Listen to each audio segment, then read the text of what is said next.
Well, we're out here this morning where the action occurs. And what I mean by action is people that work really hard to make things good for us in our lives. And that is the folks from Rumpke that pick up all the garbage from our lives that we have. And we got two of their hardest workers here. They're great individuals. They have service for humanity, and they take good care of us old people. I know I can say that I'm 80. And right here we have, give us your first name. Your is? Randy Teagard. Randy Teagard. Can't beat that. And? Jeffrey Henry. Jeffrey Henry. Praise the Lord for both of them. And just remember, everybody loves somebody sometime. Makes no difference when or where or how. Everybody loves somebody sometime. And it's Rumpke's time, and Randy's time, and Jeffrey's time right now. God bless you and praise the Lord and pass the ammunition of godly principles. Red, yellow, brown, black, and white, we're all precious in Jesus' sight. Amen, brother. Cut. Thank y'all. I'm married to John the Baptist, in case you know. But his head is still attached. But it's close. Right. It's close. Bye-bye now. Take care. They do excellent work, and I'm proud to call them friends. That's his new truck. And that's the new truck. Boy, it looks like a dandy. It has cameras on it. It has cameras on it. Oh my. Fantastic. And they're off. Right. Let's go. I love to do that. You want to sit out here for a minute? Well, okay. Why? You want me to come in? I guess I better go get my breakfast while it's hot, huh? Yeah, in case this lady shows up. And I hate that we have that persistent puddle there now. What puddle? Look, by the car. Oh, Just persistent. that's okay. Well, it's not good because somebody's got to walk in it. Hear that squeaking sound? Randy likes that. I said, Randy, is this something wrong with your truck? He goes, no, it's new, and that's working out its kinks. I'm like, okay.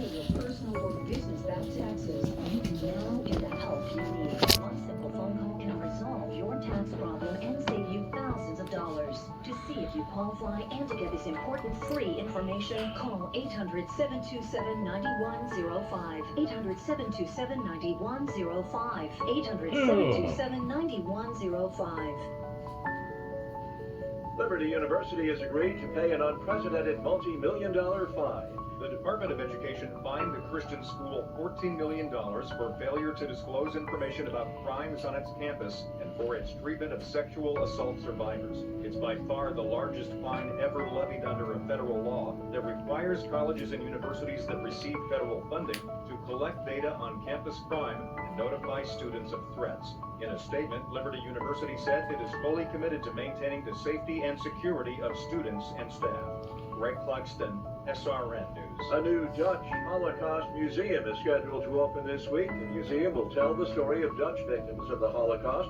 3/4 of the pre-war Dutch Jews are among the 6 million Jews murdered by the Nazis. That is the largest proportion of any country in Europe. The museum opens just a few months after the deadly incursions by Hamas on Israel on October 7th. This is SRN News. Back to Miss June's breakfast here. An unprecedented step toward forming the first ever labor union. Got my blood sugar taken. 109. Labor Relations Board. The players voted 13 to That's 2 good. to join Service Employees International. Got my antibiotic taken and my sinus infection medicine taken. Using my power drink for my milk for my cereal, and got the eggs and the oranges for fruit. Cup of coffee, decaffeinated. My mixed drink with And to this day, I think it's investigators June still makes me don't know exactly what some happened kind to of the a aircraft. water drink there. And it's 239. Beautiful job. More details at Thank you. SLRnews.com.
You just turn around on us.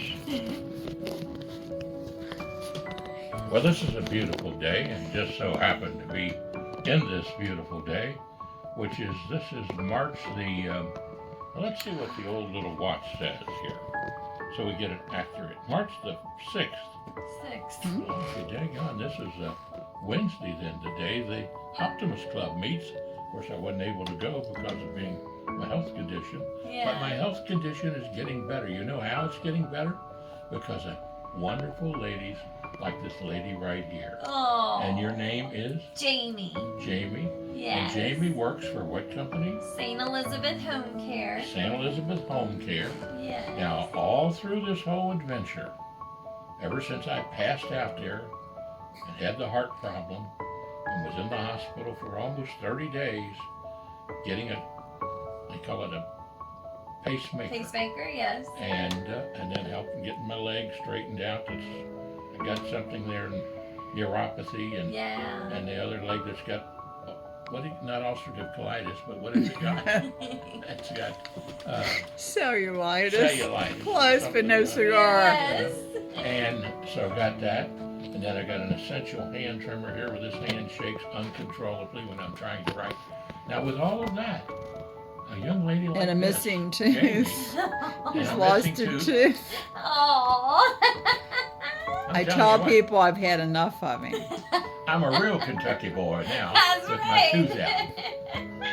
And anyway, I lost my tooth. I can't get a hold of my dentist. They're on a little vacation or something. Oh no. So I got to wait till I can get a hold of him.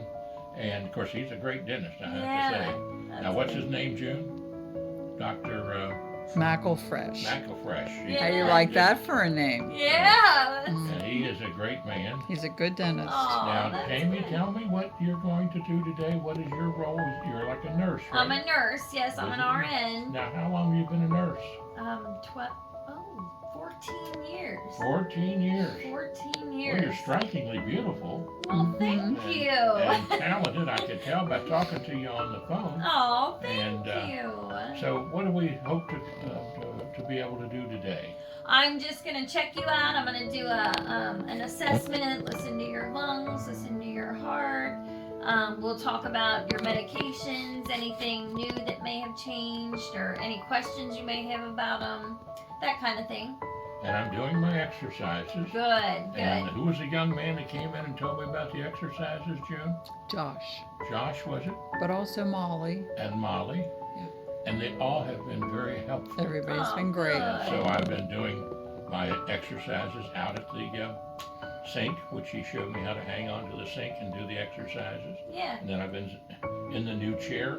This is the chair that my children Oh, got me. that's nice. It's a used chair, but they found it. Yeah. And my one daughter, Holly Johnson, who's just excellent young lady, Yeah. she got together with Michelle, my other daughter, and Pamela Archambault, and then they got together with my son Guy, and they all shared in buying this little chair for me that helps me stand up straight. So because they knew that I couldn't mess with this arm here Right. because of where the pacemaker went in. Yeah. And so, on the other chair I had, it was real slippery, and I had to really use it to get out of the daggone. Right. So this, because it'll stand me right up, and I can go right walking off and go in and do my exercises at the kitchen sink, then come back here and do the exercises here in the chair, That's great. and working to my wife. Of course, she's the smartest move ever made, you know. Yes.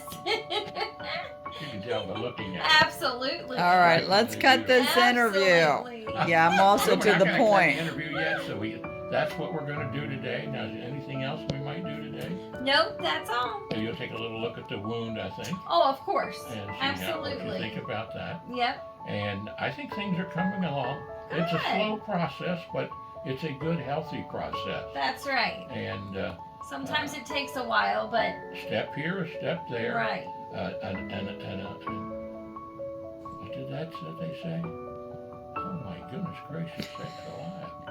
Some people say man is made out of mud. A poor man's made out of muscle and blood.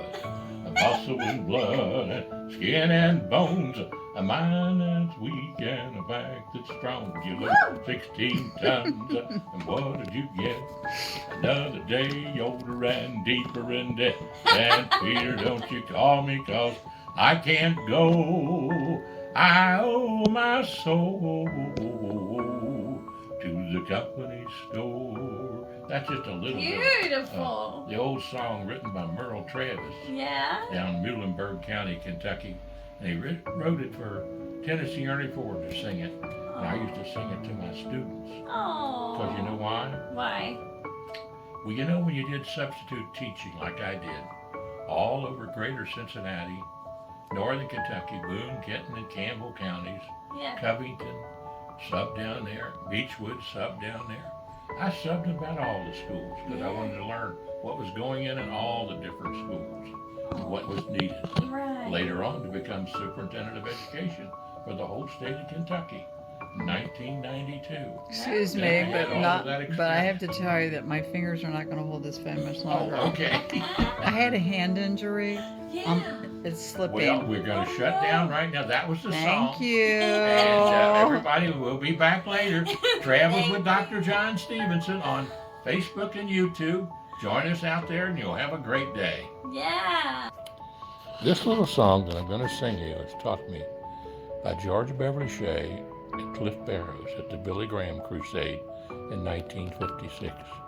And I came home and I sang it not only just at the Little Baptist Church in Kenton Station, but also at DeVue Park with all the huge gathering of young people around the whole northern Kentucky area. And the song goes like this. I'd rather have Jesus than silver or gold. I'd rather be his than. Now something just happened to me with my brain. Yeah. See, occasionally that happens. Yeah. I'd rather have Jesus than anything this world affords today, than to be the king of a vast domain, or be held in sin's dread sway. I'd rather have Jesus than anything this world affords today. I'd rather have Jesus than houses or lands. I'd rather be led by his nail-pierced hand.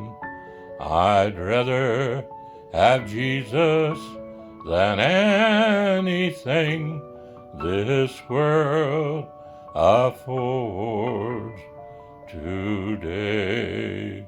That gives you a little bit of it. Beautiful. And that beautiful. song has meant so much to me, so many years. Oh, that was beautiful. And those 3 songs, with the Lord's help, Yes. I've sang in every single county in Kentucky. Wow. And filmed the history of all the counties in Kentucky. Oh my gosh. And then we donated a set of the tapes to every county library in the state. And they're all can be seen on my YouTube channel under Travels with Dr. John Stephenson. Dr. John Stephenson. I'm going to look it up. With the Travels with Dr. John, and that doctor is just Dr. period. Okay. John Stephenson, Yeah. Stephenson. Okay. And you can look those up, and they'll be on YouTube. Awesome. You search back through the videos Yeah. and the history. And then you'll also see on there our Santa Claus shows for education purposes and for entertainment purposes. Yeah. They're on there. They show every year on Spectrum Cable Television Is that for right? children to see and adults. That's wonderful. Yeah. And then the trip to Europe on our honeymoon with Miss June. Oh. After we got married, we took off to 8 countries in Europe, Wow. and including 2 communist bloc countries, Yeah. Yugoslavia and Hungary. And we went to Greece, the Greek islands, the Corfu, all the islands, Athens, Greece, the Parthenon, and over to Italy, Brindisi, Italy, down to Naples, up to Florence and up to Rome, then to Venice, and then Germany. We even filmed at Dachau, the concentration camp, so students could actually see what the concentration camp was like. Oh, wow. And, I bet that was powerful. Powerful education tool. Yeah. Filmed it all, including the video that they had there. Wow. And then we went to Austria Yeah. and saw the castles there, and all the This great was all for your leaders. honeymoon? All for our honeymoon. Oh. And then we went all to Switzerland, Yeah. Jungfrau, Eigersanken, and all the mountains and cliffs, the beautiful Switzerland lakes. Oh my And, goodness. And we did that in about a month and brought it home as an educational thing for young people. Yeah, that's great. So that gives you a little idea. Yes. But one of the nice things about having you nurses come into the house Yeah. is I get to share these things. Yeah. And then particularly when I get to video them, then I put them back on YouTube, and people can say, that's really a neat thing to educate young people. It is. And to teach them the most important act is the act of love. That's so true. And We need more people like you. You Well- know, that's so true. I mean, red, yellow, brown, black, or white, yeah. they're all precious in Jesus' sight. That's right. Absolutely. I agree. And Miss June's back now. Well, I filmed I a love little that bit. you're John and June. That's right, John and John June. and June Carter Camp. I love And it. June means forever youthful. Oh. I'm 105. I'll shut this off now. Great to have you here with us today. Yes, thank you for And having God bless me. you for coming and helping us out today, God giving us bless some good you. advice. Yes, And the absolutely. folks at St. Elizabeth Hospital and all the companies that work with them are great helpers of lifting the spirits of people. Oh, Because you can help somebody heal, yeah, but you also got to heal the mind that's right. and give yes. the mind a lift up. Yes, you're right. Yeah. And always ask this Yes. question. The name of my television show was Are You Ready? Are you ready to be county judge? Are you ready to be governor? Are you ready for president? Are you ready to be president? Well, you ask those questions, and you ask the most important one, and that is, Jesus knocks on everybody's door. But the knob is on the inside. Jesus doesn't have the knob. Right. He knocks on everybody's door. Yeah. But it's up to us to reach down, I know. turn the knob, Yes. and invite him into our hearts. Yes, that's And such a more. beautiful way to put it. And then once he's in our hearts, then it's our job to. So old Harold Pike used to say, make a U-turn in life. Yeah. Make a U-turn in life. Aw. And I can tell Jesus has knocked on your door and you've invited him in and you made a U-turn in life. Yeah. Aw. Now, if some wonderful young fella might come along and you'll know he's the right fella Yeah. if he does this. Yeah. A song by Billy Preston. You are so beautiful to me. You are so beautiful to me. Can't you see? You're everything I hope for. You're everything I need. You are so beautiful to God. Amen. Beautiful. Amen. And if he sings that song for you, you know you found the right man. Heck yeah. That would be it right there. I'd be like, let's go. Let's go to get married. I sing that to Miss June all the time, bless her heart. Oh, that's so sweet. Well, we'll shut this down now and we'll say thanks for being here today. And Yes, thanks God for bless you and having thanks me. for all you've done to help me out today Oh, from thank St. you. Elizabeth Hospital. And your name again is? Jamie. Jamie, Jamie. I will really feel so good that you came to see us, Jamie, and give us some good advice. Amen. Amen. Thank you. Hill. Mitch McConnell may be returning to the microphone. Remember, this is following his endorsement of the former President Donald Trump just this morning. Let's listen here. Order. All I gotta say is, come on, man. The microphone. Remember, this is He following. said he might be back. A bit of breaking news. I'm sorry to cut you off there. We've been anticipating Mitch McConnell on the Hill. He's now talking after endorsing the former president. Let's listen. We're making our best effort to do the other 6 before March 22nd. That's important to get the government funded and getting it funded in a non-CR way. Secondly, the Speaker now recommended that our junior senator from Alabama, Katie Britt, do the reply to the President tomorrow night. We think she is particularly effective to make the points that many Americans are concerned about, and we're pretty excited to have her do the response to President Biden. But we are finally, and I emphasize finally, turning to the appropriations process around here. The House will send over a mini-bus that includes 6 individual appropriation bills, and remember, the fiscal year started October 1st. We are well into this fiscal year and still trying to fund the government. All right, so we're going to continue to monitor this Republican news conference. That's John Doan, obviously, taking to the microphone after Mitch McConnell spoke after his recent endorsement of the former president. John? All right, President Biden took a direct shot. It's heavily scripted, heavily rehearsed, and is on a teleprompter in front of him. being there at a live debate is quite a different kettle of fish. Absolutely. All right, that was an interesting exchange. And to another live event, the GOP presser is still happening on Capitol Hill. Mitch McConnell may be returning to the microphone. Remember, this is following his endorsement of the former President Donald Trump just this morning. Let's listen here. Border. All I gotta say is, come on, man.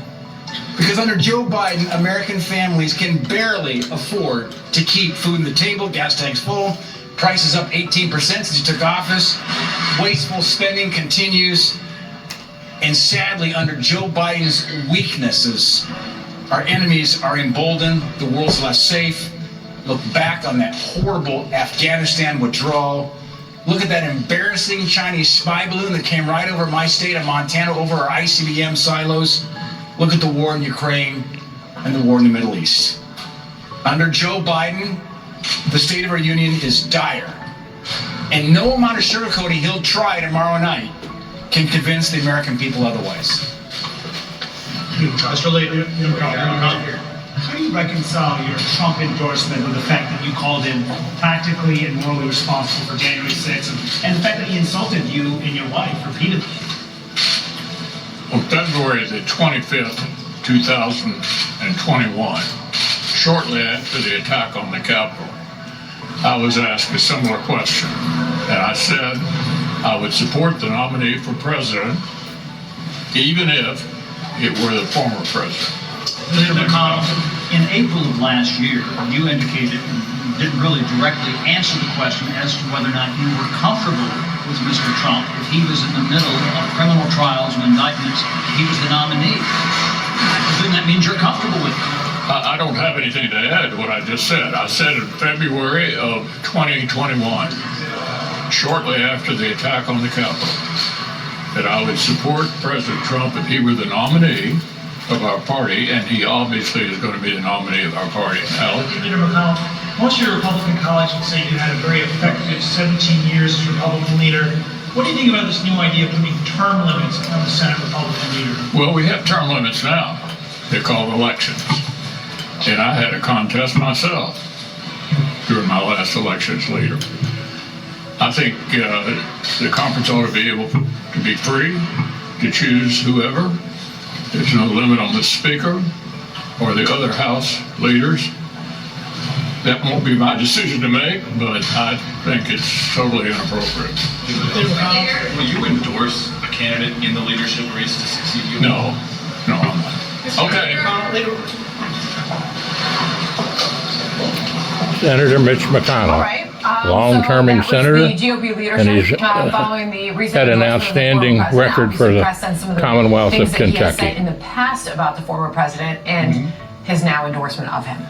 Yeah, and McConnell going back twice, including once to our Chad program, to say, back in February of 2021, not long after the January 6th riot at the Capitol, he said that he would support the eventual Republican nominee in 2024, even if that were former President Trump. So he is sticking to his word, which then brings up again this question of whether Nikki Haley will stick to her word that she pledged to get on stage at the RNC debates as to whether or not she would support the Republican nominee. She said that she would last year, but now there seems to be, I don't want to say equivocating, but there's a little bit of uncertainty there in what she's saying. It didn't happen this morning, but this just in. The former president is now reacting to Mitch McConnell's endorsement. He just did so on Truth Social. Thank you, Mitch, says the former president. I look forward to working with you and a Republican Senate majority in capital letters to make America great again. Politics all about the art of forgiveness, isn't it? Exactly. All right, John. Meanwhile, former President Trump. We all need to have a little forgiveness in it. On the attempt to throw him off the ballot, his claim of presidential immunity goes before the justices next month, and that just adds to his legal drama. Within 2 weeks, we expect to get the ruling now in the Fani Willis case. Days later, the Stormy Daniels hush money trial starts. The January 6th election interference case is on hold, but the classified documents case is set to begin in May. All right, that's a lot. Joining us now is Carrier Bond, Fox News legal editor and former counselor to Attorney General Bill Barr.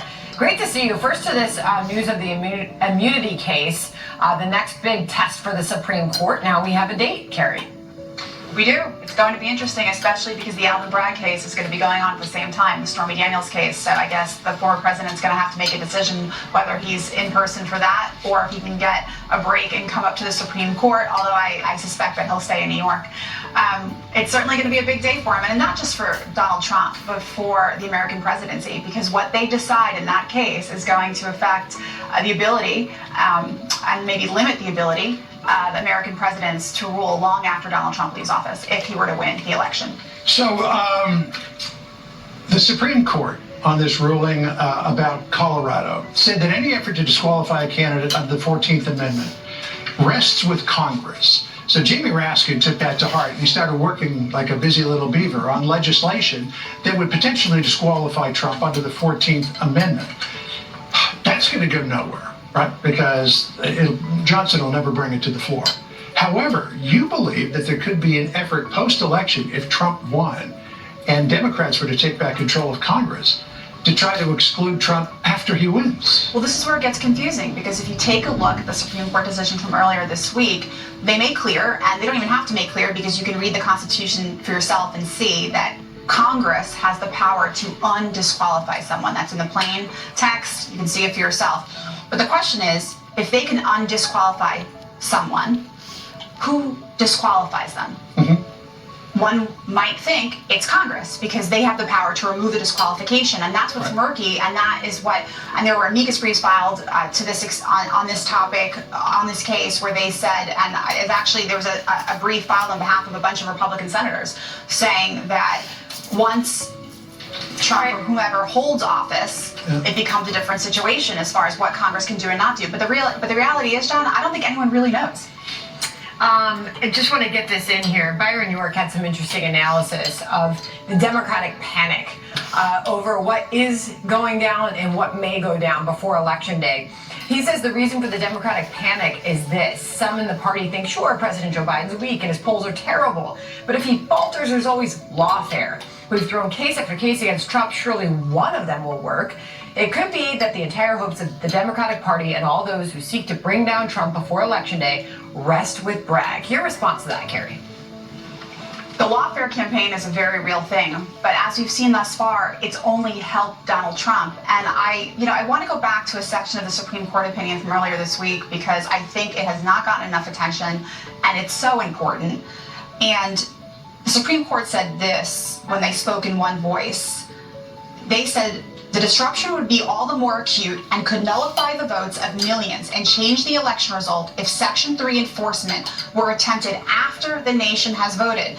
And this is the key sentence. Nothing in the Constitution requires that we endure such chaos, arriving at any time or different times up to and perhaps beyond the inauguration. And the reason I raise that is because, yes, was it specific to this decision? Yes. But are they also speaking more broadly that if there is an attempt to overturn the election, if Donald Trump wins, it is inevitable? And you don't have to be a lawyer, you don't have to be a Supreme Court scholar, you don't have to know anything about Washington to know chaos will ensue. All right. I can't imagine the nuclear explosion that would happen.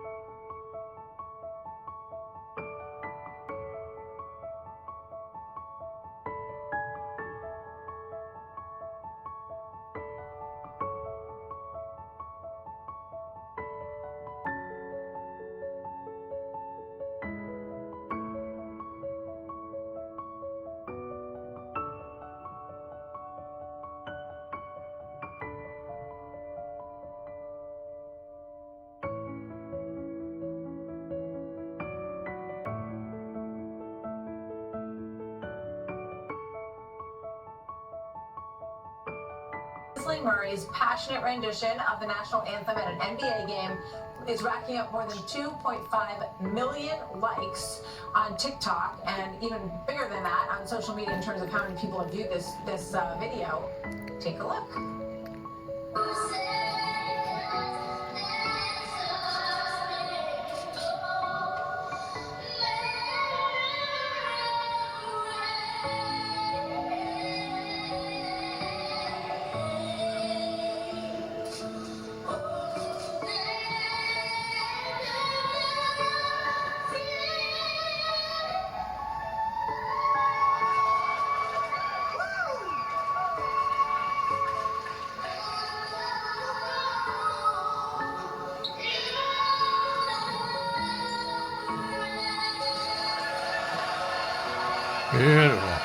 Beautiful, beautiful. All right, Kinsley Murray and her dad, Schaefer, join me now. Great to have both of you with us. Hi there. How you doing, Kinsley? Hi, good. How are you? But first, before I want to say anything, Martha, you always look great, but today you look extra bad. I love your hair. Oh, thank you. Thank you. Thank you. I want to talk about your hair and your nails because I know that you have a little helper in that department, which I'm going to ask you about in just a minute. But tell me why you're 8 years old. What inspired you? According to your story, you went to your dad at a very young age and said, I want to sing at sporting events. Where did that come from, Kinsley? Well, when I was little, I sang at my dad's choir, and then, like he said, I told him I wanted to sing at more of it, so I started little at, like, minor league baseball teams, and then I started to get bigger, and then when I was 5, I got bigger to, like, NBA teams, or, like, NBA baseball, or like, and college teams. So what is it like when you're standing out there and, you know, the spotlight is on you? Do you get nervous about going out there? You got the words perfectly? Do you ever worry that you might forget the words to the song like a lot of people who are more famous than you have done? No, I don't get nervous because I just feel really happy and I feel like I can do this in my mind, and especially when the crowd cheers, they're just like, woo! And that gets me going. Like especially at the Duke game, at the beginning they were like cheering a lot, and then somebody, after like everyone is done cheering, somebody's like, I want a selfie! and then our Rockets are like, woo! And it inspired me. Yeah, well, you know what? I love how thoroughly you commit to the song and to singing it. And I'm wondering, you know, is there anyone who you're inspired by? Any singers who you kind of model yourself after or these performances after? Christina Aguilera, Whitney Houston, Kelly Clarkson, Taylor Swift, Fergie, and that's it. Yeah, I can see that. I can see that. Schaefer, I know sometimes you curl her hair, you know, arrange for the dresses, the big, beautiful dress that she had on in this one. She looked amazing. Quick thought from you, sir, before we go. Yeah, she just, like you said, she likes to inspire people, and she likes to be the passion, and she wants to look glitz and glamorous, so she wants her nails done, hair done, and everything to look super fab, so I do what I can. Well, I know you guys have a lot of good dad-daughter time on these trips, and you're taking some of the local sites. You do it all for free. She's not getting paid, and I'm sure it costs some money out of your own pocket as well. So you share a lot of joy. So thank you very much to both of you. Great to meet you and great to have you here. Keep going. Thank you. All right, you're welcome. Thank you guys. Great to speak with you both. All right, so on my new episode of the Untold Story podcast, we go behind the scenes of another inspiring story. Watch this. The mayor will find a way to get you out. You have an election coming up, do you not? I believe I'm being threatened by a nun. This is an amazing story. It is stunning, beautiful. The movie is called Cabrini. Tells the story of Mother Frances Cabrini, who built the world's largest network of hospitals and orphanages. She was also the first American saint, but the executive producer and screenwriter point out this is a movie for everyone of all backgrounds. It's an incredible story of a hero. Watch. Anyone who sees this film, in fact, anyone does come into the film, walk in and they say, I'm really so upset about the broken world we're living in. I walk out of this film, I'm excited about life again, I'm on fire, and I want to do better. This is a rocky story about a woman and a habit, but you'll forget about the habit very quickly. It's just a human story. Well, the other gentleman, Eustace Worthington, great conversation with him. He's the producer of the movie, executive producer. He's 91 years old.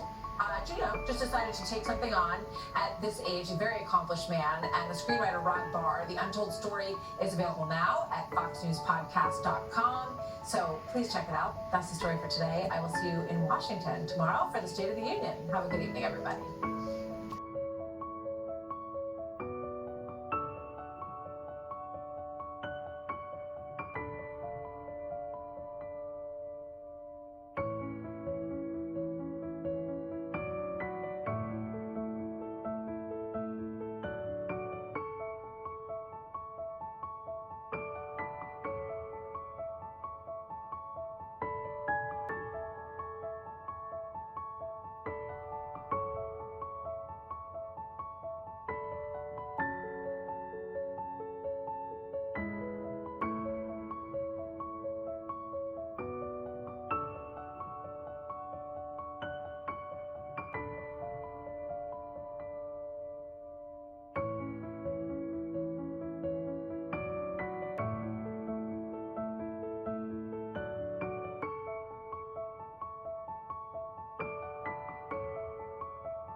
is now up to Donald Trump to earn the votes of those in our party and beyond it who did not support it.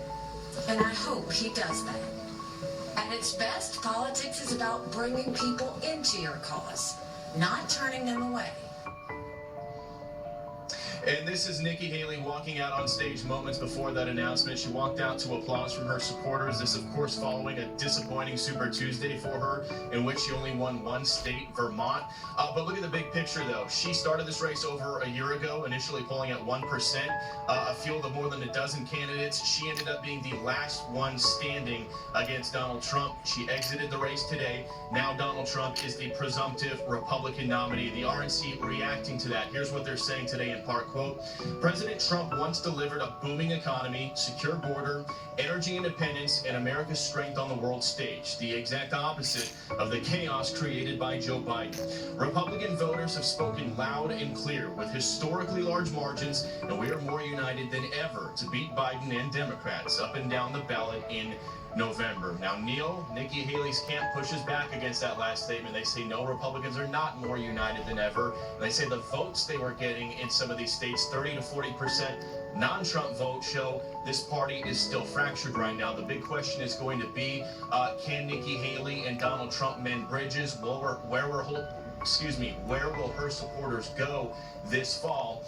That remains to be seen. In the meantime, Haley says she's just excited to go back to being a private citizen. We'll send it back to you. Bill Illusion, thank you, my friend. I want to go right now to Brian McGinnis. He is with all the Trump forces in West Palm Beach, Florida. And Brian, the big question now is, does the former president even see the need to reach out, not only to Nikki Haley, but her supporters? What are you hearing? Yeah, absolutely. That is going to be a big question. I think part of that, winning over those independent voters and moderate voters, will be the debates. And former President Donald Trump just less than an hour ago said the same person who said that he would not debate his Republican rivals is now challenging President Biden to debate, even saying that it doesn't matter who hosts the debates, even if it's the Democratic National Committee. He wrote this on Truth Social, quote, it is important for the good of our country that Joe Biden and I debate issues that are so vital to America and the American people. Therefore, I am calling for debates anytime, anywhere, any place. Earlier today, Trump reacted to Haley's decision to drop out of this race without endorsing him by writing, quote, Nikki Haley got trounced last night in record-seeking fashion, and I would further like to invite all of the Haley supporters to join the greatest movement in the history of our nation. Now, last night, Trump called on the Republican Party to come together. Today, Senate Minority Leader Mitch McConnell endorsed Trump despite years of animosity, including personal attacks against McConnell's Asian-American wife, Elaine Chao, who Trump mocked as Coco Chao and called China-loving. I said in February of 2021, shortly after the attack on the Capitol, that I would support President Trump if he were the nominee of our party, and he obviously is going to be the nominee of our party. President Biden and the DNC have $80 million cash on hand. That's double the cash the Trump campaign and the RNC have. The New York Times reports former President Trump met with billionaire Elon Musk and some other wealthy donors in Palm Beach on Sunday to try to raise more cash. Musk posted this morning, though, quote, just to be super clear, I am not donating money to either candidate for U.S. president. Both Trump and Biden will be hosting dueling rallies in Georgia on Saturday ahead of the primary there. Neil. Brian, thank you very much for that. Brian Yennis in West Palm Beach. Let's go to Lee Carter right now, GOP pollster, an excellent read of where things stand. Lee, it's very clear right now that there's still a little bit of bad blood between the former president and Nikki Haley. Obviously, you know, that missive that he sent out from the Truth Social didn't sound like a warm and cuddly one. Now, he's got to reach out to her voters, but a lot of people say, well, Trump can, no, we don't. She didn't have that many, and we don't need to pay that much attention. What do you think? Well, I think that he's not going to make an overt effort in any kind of way, but I think he already did. He reached out to them in his own way. He couldn't help but comment on Nikki Haley, but he said come on into the tent to her supporters, and I think that's what we're going to see more of. He's onwards, and he wants everybody else to get on the Trump train. So I don't think that he's going to be making any nuanced offerings to reach out to these folks, but I certainly think he's going to invite everybody into the train. And the truth of the matter is, as much as people say that they didn't vote for Nikki Haley, they're not going to vote for Donald Trump, you can't help but wonder what's going to happen. They're not exactly going to go out in numbers and start supporting Joe Biden. Yeah, and by the way, we're going to get into this a little later, but Joe Biden and the White House, they're working hard to get some of them to come over. So I don't know who's going to win that out. Do you think, and you look at these numbers, in every detail, it's one thing for Donald Trump to be running away with the Republican nomination. It's quite another to win over maybe the independents and others who've been leery of him, and maybe less so now, but they're still leery. So how crucial will that be? What type of efforts does he need to make? Well, I think, his speech last night, he hit on a couple things that are really, I think, so important. He talked about energy independence. He talked about immigration. He talked about the economy. Those are the things that are most important. And when you talk to voters out there, and across the board, this isn't just Republicans, this includes independents, Donald Trump wins issues that are most important to the American voters, and he needs to focus on those rather than going back to January 6th and trying to litigate what happened then, and also trying to litigate what happened with the last election. When he focuses on how strong economy can be, when he focuses on strengthening and securing our border, when he talks about making America great again, that's when he rallies people together. Otherwise, he creates a whole lot of division. So I'm not going to say that he's ever been a disciplined messenger, but when he does focus on those things that matter most to the American people, that's when he wins. Let me ask you a little bit about Nikki Haley and what role she might play in his campaign, even to help him out there on the stump. When I talked to her last, we were raising the whole VP thing. She had always poo-pooed that, and up until the very end, still seemed it. This is Nikki Haley. Let me react. They get a little nervous when you criticize Donald Trump because they think you'd make a great running mate. Now, of course, who knows how that'll go. A lot of people say it would be perfect because you could get him the independents and the kind of support he would need in a general election. He seems to rule you out. You seem to rule that out. But if he were to ask, what would you do? I am not interested in being vice president. I am running to be president. If the lineup of matches is such that it doesn't favor you, and it's looking like an impossible battle, and smarter, cooler heads maybe start saying, Trump, Haley, that makes sense. That's a winning ticket. What do you say? This is what I'll tell you, Neil. I'll let you know. Maybe I'll give you a tip or a first heads up when I pick my vice president. How about that? Well, she doesn't have to worry about that right now. It's fair to say. Maybe given the past history here, that Donald Trump won't even be considering her. But what do you think?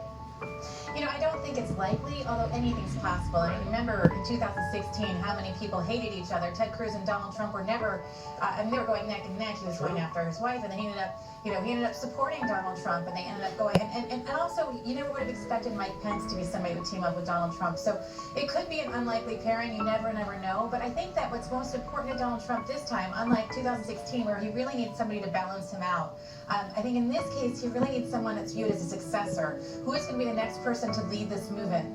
So I think it's less likely to be Nikki Haley and more likely to be someone like maybe Sarah Huckabee, Elise Stefanik. I think there's some others that are out there. Tim Scott obviously is another clear choice. Yeah. But I would not be surprised. Anything and everything can and will happen when it comes to Donald Trump. So you never know. Yeah, bitter rivals can join forces. I always think of JFK and LBJ. Who'd have thunk, as I said at the time. That's right. Great seeing you again, Lee. Thank you very much. Lee Carter on all of that. Eric Levine now back with us, the early backer of one Nikki Haley.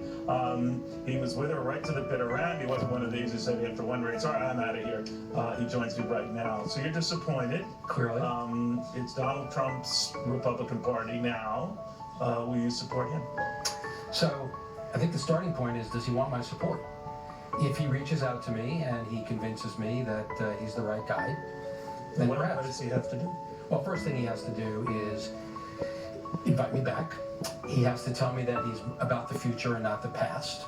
When you say about you back, not personally, but just the upset independent Republicans? Well, if he wants to call me personally, that'd be fine too. But well, he's not going to do that. So no, but to your point, you wanted to suck up to you, though, right? No, I want look. His statement of "you're permanently barred from MAGA world," If you've donated to Bird Brain, Nikki Haley, those are not ways. So you're still angry. You're still bitter. I'm not persuaded he can win, and I am a little disappointed in him. But let's be clear, the option is not voting for Joe Biden. So the question for people like me is, do we vote for Trump or do we stay home? And then what do we do now? So the worst possible result is a Joe Biden presidency, a Chuck Schumer leader, and a Hakeem Jeffries speaker. The best way to defeat that trifecta, in my view, is to help Republicans retake the Senate. The map is great for us. We have a real good shot at doing that. I've hosted events for Tim Sheehy, for Jim Banks. I have one for Dave McCormick this month, Larry Hogan in May. And if we can win back the Senate, we've gone a long way to make it. So you go into the voting booth, and it sounds like it's possible you pick every position except president. Look, if Trump doesn't want my vote, if he wants to tell me that he wants to get out of NATO, I'm not going to support him. We've got to stay in NATO.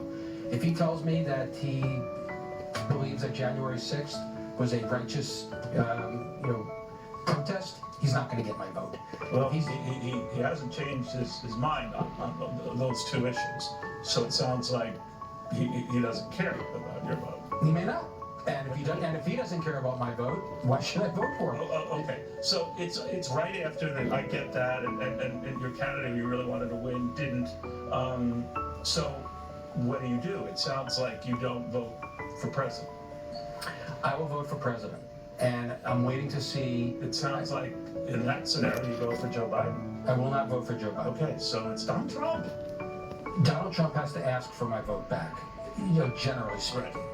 And he's not going to do that. So what do? Well, if he doesn't want my vote, then it's an academic question. It isn't academic, because I have myself the thickest skull in the world. I don't know what the hell you're going to do. Are you going to not vote for Donald Trump? Look, as I said, I'm going to reach out to you. I doubt it. He might. Look, if Donald Trump doesn't retract his statement about telling NATO nations, I'm going to tell Russia to do whatever the hell they want to you, there's no reason for me to vote for Donald Trump. If I want a failed foreign policy, I can vote for Joe Biden. But you just said you're not going to vote for Joe. I won't. That's what I'm saying. But if that's what I look for, that may well be the case. This is like it happened in Costello. Well, I know who's on first. Okay, all right. We shall see. Very good seeing you again, Eric. We'll see whether the former president calls you up. Eric Levine following that, still a Nikki Haley.